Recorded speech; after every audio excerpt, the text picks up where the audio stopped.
ये continuous series का lecture है। सब हम लोग शुरुआत करते हैं PYQ से। PYQ उठाएं ये सवाल, calculate the mean and standard deviation of the following data using the step deviation method. एक एक करके चीज़ों को देखते हैं, आसान भाषा में आराम से समझ में आएगा, कोई दिक्कत वाली बात नहीं है।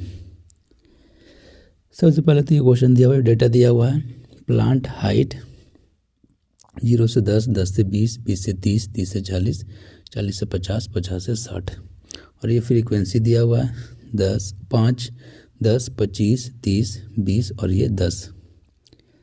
सबसे पहले लिख लेते हैं डेटा को। ये लिख लिया डेटा। 0 से 10, 10 से 20, 20 से 30, 30 से 40, 40 से 50, 50 से 60 और ये दिया हुआ फ्रीक्वेंसी। सबसे पहला स्टेप होगा हमारा मिड पॉइंट निकालना। अब इसका मिड पॉइंट कैसे निकालेंगे वो देखो। 0 और 10 है तो 0 + 10 डिवाइडेड बाई 2 तो आ गया 5, 5 हो गया मिड पॉइंट। 10 + 20 डिवाइडेड बाई 2 ठीक है, हो गया 30/2 15 तो 15 हो गया। ऐसे भी देखो 0 और 10 के बीच में कौन सा नंबर है, 5 है। 10 और 20 के बीच में 15 है, ठीक है। 20 और 30 के बीच में 25 है। 30 और 40 के बीच में 35 है। 40 और 50 के बीच में 45 है। 50 और 60 के बीच में 55 है। तो ये तो साफ साफ मिड पॉइंट पता चल जाता है, कोई दिक्कत वाली बात नहीं है। अगर समझ में नहीं आए, कहीं पॉइंट में दिया हुआ रहे तो कैसे करना है, 10 + 20 डिवाइडेड बाई 2 यानी कि लोअर लिमिट अपर लिमिट को जोड़ के और डिवाइडेड बाई 2 कर देना है, मिड पॉइंट निकल जाएगा। जब मिड पॉइंट निकल जाएगा तो मीन निकालने के लिए सिंपल कहानी है कि F × M कर दो, यानी कि ये फ्रीक्वेंसी दिया हुआ है और ये M दिया हुआ है। अब ये X बन गया, मान के चलो तो ये X हो गया और ये फ्रीक्वेंसी हो गया। तो F × X निकालते थे हम लोग, तो F × X निकाल लो। 5 × 5 25, 15 × 10 150 और 25 का स्क्वायर हो गया 625, 30 × 35 1050, ये पूरा कहानी हो गया, ठीक है। फिर इसका समेशन निकाल लेंगे, सबको जोड़ लेंगे, सिंपल है। 3300 आ जाएगा। इसका समेशन जो है n होता है, यानी फ्रीक्वेंसी को जब सम करते हैं तो n आता है, तो ये हो गया 100। ये सब सारी चीज़ों को पहले हम लोग देख चुके हैं, एकदम सिंपल है। उसके बाद ये फार्मूला है, पहले भी था, summation of FM divided by n। वहाँ पे FX करते थे, यहाँ पे ये क्या कहते हैं मिड पॉइंट के थ्रू निकाल रहे हैं तो M कर दे रहे हैं। इसको X भी मान लेंगे तो कोई दिक्कत वाली बात नहीं है, FX हो जाएगा। सब कहानी सेम ही है। फिर इसको कैलकुलेट कर लेंगे, 3300 डिवाइड बाई 100, 33 आ जाएगा मीन। ये तो हो गया डायरेक्ट मेथड या सिंपल मेथड जो हम लोग कैलकुलेट करते थे। लेकिन यहाँ पे बोल रहा भैया स्टेप डेविएशन मेथड से निकालिए। तो अब देखो स्टेप डेविएशन मेथड क्या होता है।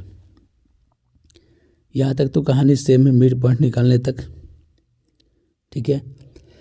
अब क्या करते हैं, एज्यूम्ड मीन मेथड हम लोग देखे थे, जिसमें एज्यूम कर लेते थे कि ये भैया मीन है। उसके बाद डेविएशन देखते थे कौन कितना ज़्यादा है कितना कम है। सेम प्रोसेस वही यही है जो पहले बता चुके हैं, सेम कहानी है बस, और कुछ भी नहीं है, एकदम सेम है, ठीक है। मिड पॉइंट निकाल लिया, मिड पॉइंट निकल गया। अब मिड पॉइंट निकालने के बाद हम क्या करेंगे, किसी एक को एज्यूम कर लेंगे कि ये मीन है। मान लिया 35 को एज्यूम कर लेंगे कि 35 मीन है। तो अब देखेंगे ये 35 से 5 कितना कम है, तो -30 यानी कि 30 कम है तो -30 हो गया। 35 से 15 कितना कम है, 20 कम है तो -20 हो गया। 35 से 25 कितना कम है तो 10 कम है तो -10 हो गया। 35 से खुद 35 कितना कम है, 0 कुछ भी कम नहीं है। फिर 45 माइनस यहाँ पे लिख भी दिया, ठीक है, कोई दिक्कत वाली बात नहीं है। फिर ये हो जाएगा 10, ये हो जाएगा 20। उसके बाद देखो ये सब तो उनको फालतू लगता है कि हम पहले D' निकालें, ठीक है।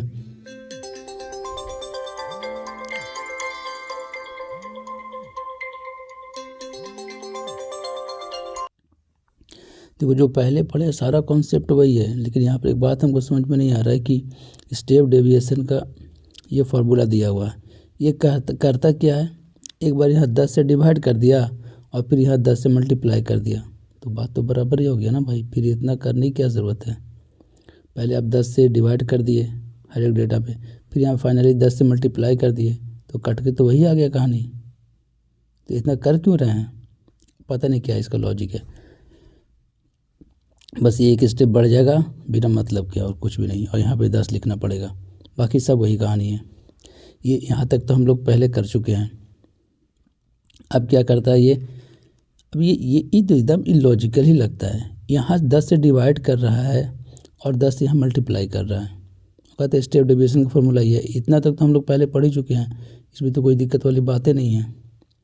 ठीक है, जो डेविएशन निकालते थे, जैसे ये डेविएशन निकल गया, डेविएशन का एवरेज, उसके बाद इसमें हम लोग ऐड कर देते थे, जितना ज़्यादा था तो ये कम आता था, निकल जाता था मीन। खैर देखते आगे क्या करना है। अब एग्ज़ाम में नंबर लाना है तो फॉलो करो मैटर। ये है, अब डी डैश निकालेंगे। कैसे निकालेंगे, ये जो निकला है, ठीक है, हर एक डेटा को 10 से डिवाइड कर देना। अब तो सवाल ये है कि 10 से ही डिवाइड क्यों, इसलिए 10 से डिवाइड करना है क्योंकि यहाँ पे इंटरवल 10 का दिया हुआ है। अगर 5 का इंटरवल रहता तो 5 से डिवाइड करते हैं, 7 का इंटरवल रहता तो 7 से डिवाइड करते हैं, 10 का इंटरवल दिया हुआ तो 10 से डिवाइड करेंगे। 30 को 10 से डिवाइड करेंगे, आ जाएगा -30, -20 को 10 से -2। इस तरीके से ये हो गया कैलकुलेशन। अब ये हो गया डी डैश और ये हो गया एफ फाइनल। ठीक है, जितना मिनिमाइज़ किया डेटा को और कुछ भी नहीं। यहाँ पे 3 दिया 9, कितना लिखते हैं, -15 हो गया।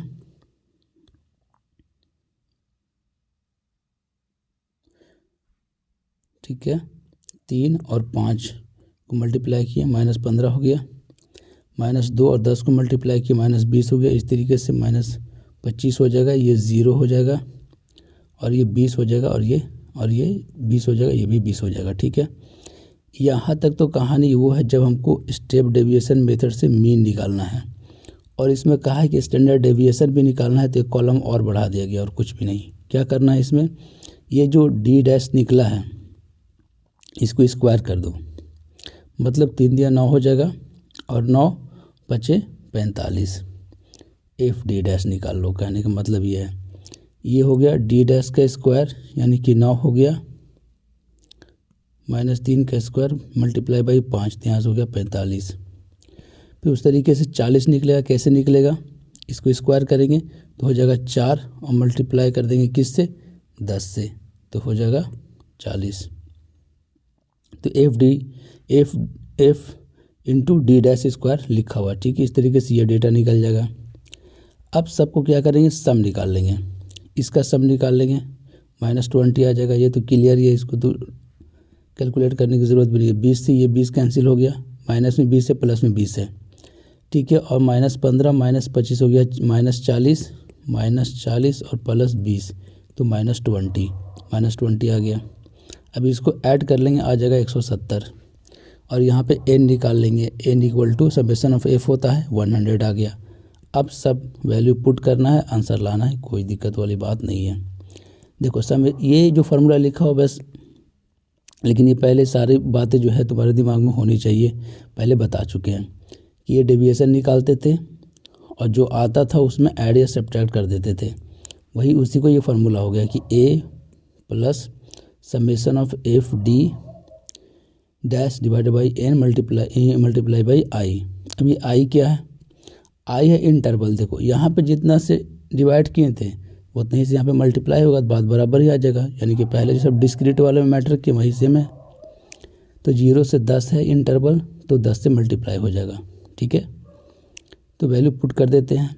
ए क्या है, ये ए जो माने हैं एज्यूम्ड मीन, यानी जिसको माने हैं वो 30, ये 35 हो गया। ठीक है, इसी में जो एज्यूम किया इसी में तो सब्ट्रैक्ट या एडिशन या सब्ट्रैक्शन करना पड़ेगा। 35 तो मान लिया भैया, लेकिन कितना कम आ रहा है कितना ज़्यादा आ रहा है वो ये मैटर है। अब यही डिसाइड करेगा कि एग्जैक्ट मीन क्या होगा। तो 35 तो हम मान लिए थे, वो लिख दिया। अब जो कितना बढ़ेगा ये घटेगा, वो यहाँ से कैलकुलेट होगा। तो summation of F D dash हम निकाले थे -20, तो -20 पुट कर दिए, डिवाइडेड बाई 100, ये n, मल्टीप्लाई बाई इसका जो है क्या है इंटरवल, तो 10।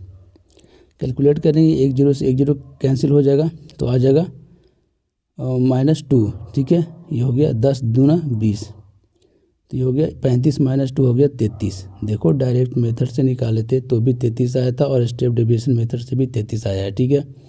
उसके बाद बोला था कि स्टैंडर्ड डेविएशन निकालिए। स्टैंडर्ड डेविएशन के लिए एक कॉलम हम पहले से निकाल चुके हैं, एफ डी डैश का स्क्वायर, इसका वैल्यू है 170।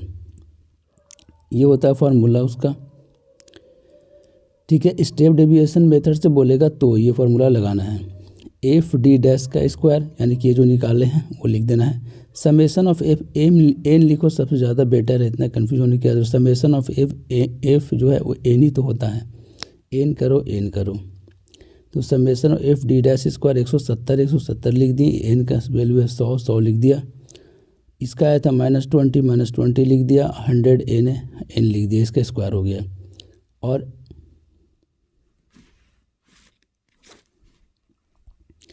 उसके बाद क्या करेंगे, उसके बाद मल्टीप्लाई बाई आई स्क्वायर, यानी कि 100 का स्क्वायर, ठीक है। तो आई स्क्वायर हो गया, यानी कि 10 का स्क्वायर हो जाएगा 100। जब इसको कैलकुलेट करेंगे, जगह कम था, जब इसको कैलकुलेट करेंगे तो आएगा 166.6 सेंटीमीटर स्क्वायर। ये तो वेरिएंस निकल गया। अब क्या करना है, लेकिन हमको तो निकालना था स्टैंडर्ड डेविएशन। स्टैंडर्ड डेविएशन क्या होता है, रूट अंडर वेरिएंस, आ जाएगा 12.9 सेंटीमीटर स्क्वायर। देखो इतना सारा डेटा जब निकालेंगे ही तो एक कॉलम ही तो और निकालना है। जब भी मीन पूछता है तो स्टैंडर्ड डेविएशन ज़रूर पूछता, पता नहीं क्यों। इसीलिए जो है ये फार्मूला याद करना ज़्यादा मुफीद होगा तुम्हारे लिए, टेंशन नहीं है इसमें कुछ। एफ डी डैश का स्क्वायर सिर्फ निकालना है और ये ऑलरेडी पहले सब निकला हुआ है, बस ये निकालना है और कहानी ख़त्म। फिर से दोबारा कुछ करने की ज़रूरत नहीं, मल्टीप्लिकेशन बहुत डिफ़िकल्ट हो जाएगा, वैसे फिर ये आसान है। अभी एक दूसरा, इसी में देखो मीडियन कैसे निकलेगा, ठीक है। सेम सवाल है, 0 से 10, 10 से 20, 20 से 30, 30 से 40, 40 से 50, 50 से 60। ये बहुत आसान है। कैसे करना है, पहला स्टेप में तो फाइंड करना है n/2 टर्म। n/2 टर्म कैसे निकालेंगे, कम्युलेटिव फ्रीक्वेंसी। जब भी मीडियन आएगा कम्युलेटिव फ्रीक्वेंसी डिस्क्रीट के लिए, कॉन्टिन्यूअस के लिए सेम, इसीलिए डिस्क्रीट अच्छे समझ में आ गया। तो इसमें कुछ है ही नहीं।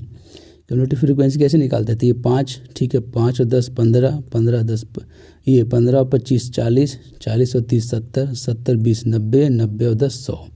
एन का वैल्यू निकल गया, n/2 टर्म निकाल लेंगे, 100/2 हो जाएगा 50, ठीक है। अब देखो ये 50 निकल गया, तुरंत दिमाग लगाना है। क्या दिमाग लगाना है कि 50 से जस्ट ग्रेटर कौन है, 50 से जस्ट ग्रेटर है 70। अब सारा इर्द गिर्द इसी का मामला घूमेगा।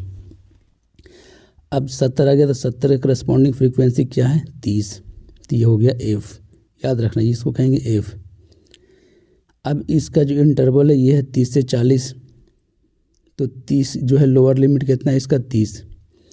अब जो ये 70 निकला है इसका जस्ट ऊपर वाला वैल्यू कम्युलेटिव फ्रीक्वेंसी कहलाता है, सब में सेम होगा। यानी कि जैसे ही n/2 निकला 50, मान लिया से यहाँ पे 60 होता तो 60 का करस्पॉन्डिंग यहाँ पे 60 होता, तो कम्युलेटिव फ्रीक्वेंसी 60 हो जाता, ठीक है।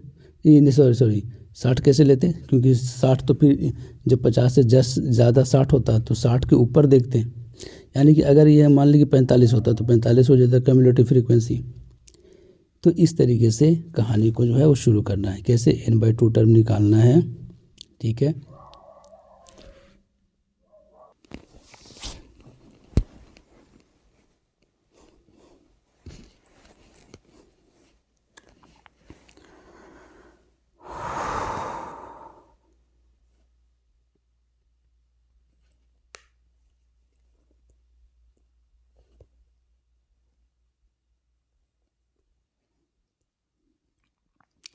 तो कुछ भी करने की ज़रूरत नहीं है, n/2 टर्म निकालना है और निकालने के बाद देखना है कि भैया जैसे 50 आया तो 50 से जस्ट बड़ा कौन है, ये बड़ा है, ठीक है 70। तो 70 का ऊपर वाला जो होगा कम्युलेटिव फ्रीक्वेंसी, ठीक है होगा, और इसके करस्पॉन्डिंग जो 30 होगा वो फ्रीक्वेंसी होगा, और इसके करस्पॉन्डिंग जो इंटरवल है उसका लोअर लिमिट एल, यानी कि एल जो है लोअर लिमिट कितना है 30 है। बस इतना ही की ज़रूरत है हमको, लगा देना है, फार्मूला में पुट कर देना वैल्यू को। क्या मीडियन का ये फार्मूला होता है कॉन्टिन्यूअस सीरीज के लिए, L plus N by two minus cumulative frequency divided by F. क्या होता है, रट लो एकदम, L plus N by two minus cumulative frequency divided by F. तो यहाँ पे लोअर लिमिट कितना है 30, ठीक है। 50 माइनस 40, 50 इसका निकला था एन बाई टू, 50 रख दिया। 40 यहाँ से कम्युलेटिव फ्रीक्वेंसी 40 रख दिया। 30 यहाँ से फ्रीक्वेंसी 30 रख दिया। कैलकुलेट कर लेंगे 33.33 सेंटीमीटर आ जाएगा मीडियन। मोड देखते हैं कैसे निकलेगा, सेम क्वेश्चन का मोड हम देखेंगे तो हाईएस्ट फ्रीक्वेंसी किसका है, 30 का है, ठीक है। तो 30 के करस्पॉन्डिंग ये है इंटरवल, तो लोअर लिमिट कितना हो गया 30 हो गया। अब इसमें देखो कैसे होगा, इसके जो जस्ट ऊपर वाला होगा फ्रीक्वेंसी वो कहलाएगा F0, इसके जस्ट नीचे वाला होगा वो कहलाएगा F2। सबसे बेटर यह है कि ऊपर वाला करो F1 और नीचे वाला करो F2 और ये हो गया F, कन्फ्यूज़न ही ख़त्म, ठीक है। कर लेना इसको, ऊपर वाला कर लो F1, नीचे वाला कर लो F2, इसको कर लो F, सबसे बेटर रहेगा यही, ठीक है। इसको देखो फार्मूला क्या होता है इसका, L plus F1 minus F0 divide by 2F1 minus F0 minus F2। यहाँ पे F0 लिखा हुआ इसलिए F0 लिख दिया, ठीक है। लेकिन अगर आसान तरीके से याद करना हो तो ज़्यादा बेटर रहेगा कि इसको F लिख लें, इसको F1 लिख लें और इसको F2 लिख लें, ठीक है। बस कुछ नहीं करना है, फार्मूला में वैल्यू को पुट कर देना है, कैलकुलेटर से आंसर निकाल लेना है। ये हो गया लोअर लिमिट 30, तो 30 रख दिया। फिर उसके बाद F1, तो F1 क्या था हमारा, ये कितना है F1 है ये 30, तो 30 रख दिया। और उसके बाद F0 है 25, तो 25 रख दिया। उसके बाद है 20, कितना है ये F2 है ये, तो F2 की जगह पे 20 रखेंगे, ठीक है। और उसके बाद ये F0 25 हो गया, F1 हो गया 30, सबको कैलकुलेट कर लेंगे, आ जाएगा 33.33 सेंटीमीटर। कोई दिक्कत वाली बात नहीं है, सिंपल सा फॉर्मूला याद रखना है, वैल्यू समझ लेना कैसे कैसे पुट करना है, कैसे कैसे वैल्यू हम जो है वो फाइंड आउट करेंगे क्वेश्चन में। तो जैसे ही हाईएस्ट फ्रीक्वेंसी ये पता चला कि 30 सबसे ज़्यादा हाईएस्ट फ्रीक्वेंसी इसी का है, मोड का मतलब सबसे ज़्यादा बार जो आया है, तो इसके ऊपर जो है वो F0 होगा, ठीक है। इसके नीचे वाला F2 होगा, ये होगा हाईएस्ट फ्रीक्वेंसी F1, और कुछ नहीं, ये लोअर लिमिट। वैल्यू पुट करो, आंसर लाओ, कुछ करने की ज़रूरत नहीं है। अब देखो दूसरा क्वेश्चन PYQ का, इसमें सिंपल बोला है मीन निकालिए और स्टैंडर्ड डेविएशन निकालिए। गर्ल का वेट दिया हुआ 14.2 kg, तो क्या ये अंडर वेट है या नहीं है। तो सेम सिचुएशन है, अब आराम से समझ में आएगा। ये इंटरवल हो गया, ठीक है सर, इंटरवल हो गया। ये हो गया फ्रीक्वेंसी, ठीक है। फ्रीक्वेंसी का सम निकाल लेंगे, फ्रीक्वेंसी का सम ही n होता है, 450 आ गया। अब मिड पॉइंट निकाल लेंगे, तो इसका मिड पॉइंट कैसे निकालेंगे, ठीक है। जैसे 14-16 के बीच में मिड पॉइंट 15 है, ठीक है। ऐसे पता चल रहा है 16-18 के बीच में 16-17-18, तो 17 मिड पॉइंट हो गया। निकालना भी है तो 16 प्लस 18 डिवाइड बाई 2 कर देंगे, ठीक है, 17 आ जाएगा। ये 34/2 आ जाएगा। तो 20, 18, 19, 20, तो 19 बीच में आ गया। 20, 21, 22, तो 21 आ गया मिड पॉइंट। फिर उसके बाद देख लेते हैं 24, 22, 23, 24, तो 23 आ गया मिड पॉइंट। फिर उसके बाद 24, 25, 26, 25 आ गया। 26, 27, 28, 27 आ गया मिड पॉइंट। तो मिड पॉइंट लिख लिए बिल्कुल सलीके से। उसके बाद हम क्या करते थे मीन निकालने के लिए कि दोनों को मल्टीप्लाई करते थे, F इंटू एम और F इंटू एक्स, बात तो एक ही है। 60 आ गया, 612 है, सबको मल्टीप्लाई करके लिख लिए। फिर समेसन निकाले, इसको समेसन निकालने के बाद आ जाएगा 9506, और इसको जो है सबको लिख देना, कुछ नहीं, ऊपर से डिवाइड कर देना, बात ख़त्म। मतलब ये सारा समेसन आ गया, यहाँ रख दो, डिवाइड कर दो, सिंपल जैसे मीन निकालते हैं वही कहानी है। स्टैंडर्ड डेविएशन एंड वेरिएंस का देख लेते हैं। वेरिएंस कैसे निकालेंगे, वेरिएंस इक्वल टू, ठीक है। अब देखो इसमें स्टेप डेविएशन मेथड नहीं बोला है, स्टेप डेविएशन मेथड बोल रहा तो कहानी कुछ और होता। अब सिंपल से हमारा मीन तो पहले से निकला हुआ है, तो वेरिएंस जो होता है वो summation of F M square divide by N minus mean का स्क्वायर, ये याद कर लेना बेटर होगा, जल्दी बन जाएगा, उतना ज़्यादा डेटा निकालने की ज़रूरत नहीं है। Summation of F M square divide by N minus mean का स्क्वायर, ठीक है, ये दिया हुआ था तो इसको यूज़ कर लिए। अब सबका वैल्यू पुट कर देना, कुछ करने की ज़रूरत नहीं, एफ एम स्क्वायर निकला हुआ है, ठीक है। एफ एम स्क्वायर यहाँ से निकाल लेंगे, ठीक है। एम कितना दिया हो 15, 15 का स्क्वायर 225, 225 इंटू 4 900 हो जाएगा, ठीक है। 17 का स्क्वायर और मल्टीप्लाई बाई 36 इतना आ जाएगा। सबको निकाल कर जोड़ देंगे तो देखो अब ये डेविएशन मेथड लगाते फिर घटाते फिर डेटा लिखते फिर करते, बहुत दिक्कत वाली बात है, वो जब बोले तभी करो, तो ये आसान है। फिर ये सब निकाल के जोड़ लेंगे, ठीक है। जोड़ने के बाद फॉर्मूला में पुट कर देंगे। पुट करने के बाद फिर क्या हुआ कहानी, जैसे कि summation of F M square निकल गया, यहाँ रख दिए। एन की वैल्यू 450 पहले से पता है, मीन निकाल लिए थे, मीन का स्क्वायर कर देंगे 21.12 का स्क्वायर। जब इसको सॉल्व करेंगे तो आ जाएगा सिग्मा स्क्वायर इक्वल टू 3.14, यानी कि वेरिएंस निकल गया। वेरिएंस जब निकल गया तो स्टैंडर्ड डेविएशन पता है हमको क्या होता है। स्टैंडर्ड डेविएशन क्या होता है, रूट अंडर वेरिएंस, तो रूट अंडर 3.14 आ जाएगा 1.77 kg। अब क्या होता है भैया, गर्ल्स वेट एनालिसिस कैसे करना है। इसका वेट दिया हुआ है 14.4, ठीक है। तो 14.4 माइनस 21.2 डिवाइडेड बाई 1.77, ये कैसे हुआ, ठीक है। तो कंफ्यूज होने की ज़रूरत नहीं है, ये निकालने का जो है तरीका है, क्या है कि जो दिया हुआ रहता है उसको, जैसे कि डेविएशन हम निकालते थे तो क्या करते थे, जो डेविएशन मानते थे, ठीक है, तो देखते थे कितना कम है कितना ज़्यादा है, तो वही काम कर रहे हैं कि ये जो दिया हुआ है तो ये कितना कम है ये कितना ज़्यादा है, तो पता चला कि 14.2 है और मीन हमारा निकला था कितना 21.2, तो ये कम है ना, कितना कम है, -6.92 कम है। तो -6.92 कम है किस पे, हमेशा स्टैंडर्ड डेविएशन पे निकालते हैं, ठीक है। तो स्टैंडर्ड डेविएशन से डिवाइड कर देंगे तो आ जाएगा -3.9, ठीक है। तो -3.9 आ गया, इसका मतलब अंडर वेट है, एक ये कहानी हो गया। अब ये एक जो देखो ये बहुत डेटा का कैलकुलेशन है, अब ये जो निकाल तो दिए हैं एक बार चेक भी कर लेना, बहुत ज़्यादा डेटा है इसमें, ठीक है। सिर्फ डेटा कैलकुलेशन वे तो पता चले गया क्या करना है। फिर ये दिया हुआ है क्वेश्चन और ये फ्रीक्वेंसी दिया हुआ है, मिड पॉइंट निकाल लेंगे, ठीक है। फिर ये मिड पॉइंट निकल गया तो इसको इससे मल्टीप्लाई करके निकाल लेंगे सारा कहानी, यानी कि यहाँ से तो मीन का कैलकुलेशन हो गया। अब स्टैंडर्ड डेविएशन के कैलकुलेशन के लिए खाली कुछ नहीं करना है, एम का स्क्वायर कर देना है, मिड में एम का स्क्वायर कर देना है और फिर फ्रीक्वेंसी से मल्टीप्लाई कर देना है।